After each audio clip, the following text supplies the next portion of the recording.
At 80, the ledger is balanced. You have the assets, you have the diversified portfolio, you have the paid-off real estate. According to the bank, you are a success. According to the government, you are a model citizen. But walk through the house. The marble countertops are cold, the guest rooms are empty. The silence is not peaceful, it is deafening. And as you look at the dust floating in the sunlight, you realize the terrifying truth. The years you spent building these walls were the years you lost. You traded the only thing you cannot replace, time, for a currency they can print at will.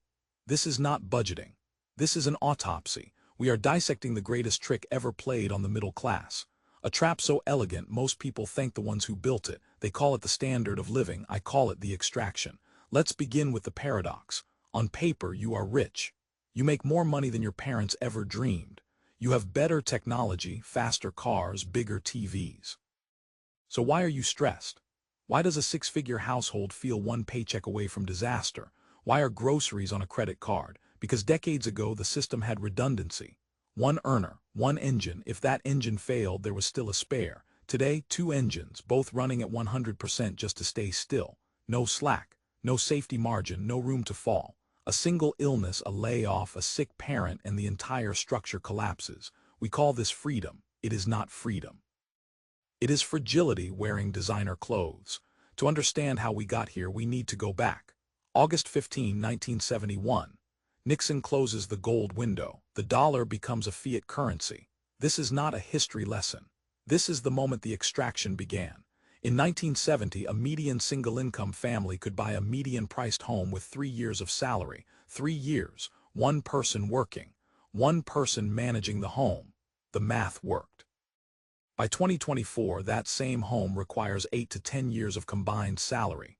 8 to 10 years, 2 people working, no one managing the home. The math no longer works. But here's what they don't tell you. Productivity increased by 250% since 1970. Wages increased by 12%. The decoupling was intentional. The system extracted the surplus. And it did so by requiring 2 incomes just to maintain what one income used to provide. So where did the surplus go? Let's follow one hypothetical family, James and Lena. Combined income $140,000. Textbook success story. They take the second job, fresh money enters the system, and the extraction begins. Layer 1, taxes. The first salary fills the lower brackets. The second drops straight into the furnace. Federal, state, payroll. A third gone before it even hits the account. Layer 2, stranger tax. Who raises their kids while they work? Daycare. After-school care. Summer camp. A ransom payment to hold your own children. Moments paid for but never lived. Layer 3, friction costs. 2 cars, 2 commutes, 2 tanks of gas a week. And then the exhaustion tax. DoorDash because chopping vegetables requires energy. Cleaning services because Sunday is the only day you can breathe. But there's a fourth layer they never mention. The shadow work. Technology didn't make life easier. It shifted labor to the consumer. You are now your own bank teller. You manage your accounts through apps. You are your own travel agent. You book flights, hotels, rental cars. You are your own grocery clerk. Self-checkout. You are your own customer service representative. Chatbots and phone trees. Every hour you spend doing work that used to be done by someone else is an hour you're not being paid for, but you're paying for the privilege. The shadow work adds another layer to the exhaustion tax. By the time taxes, daycare, friction, fatigue, and shadow work finish the meal, the second job is worth maybe $5,000. Maybe nothing. Years of life traded for nothing. And here is the real cost. 2 incomes didn't make life larger. It simply made the minimum price of survival rise. When every family moved to 2 incomes, houses did not improve. Schools did not get safer. But the purchasing power doubled, so prices doubled. You are not paying for a home. You are paying to outbid another exhausted family locked in the same trap. The banks collect the interest, the government collects the property tax, and you collect a mortgage that requires 2 incomes to survive. That is not a home, that is a lease on your future. But the extraction doesn't stop at housing, it extends to education. College tuition has risen 169% since 1980. Wages have risen 19%. The gap is not accidental. It is calculated. When 2 incomes became the norm, families could afford to pay more for education, so the system charged more. The bidding war extended to college admissions.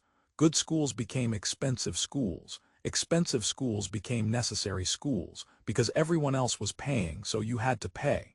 The second income didn't create educational opportunity.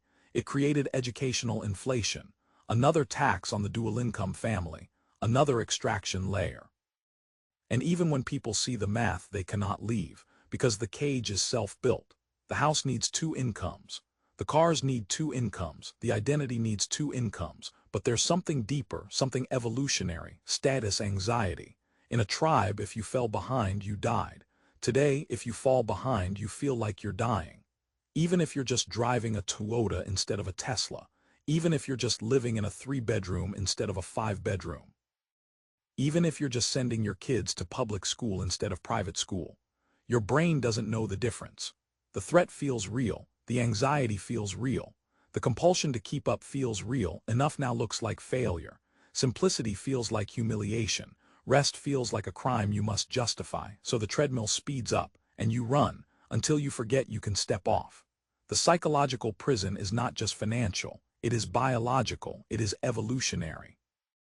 It is designed to keep you running. Is there a way out? Yes, but it requires something radical: refusal. You build your life on one income even if you earn two.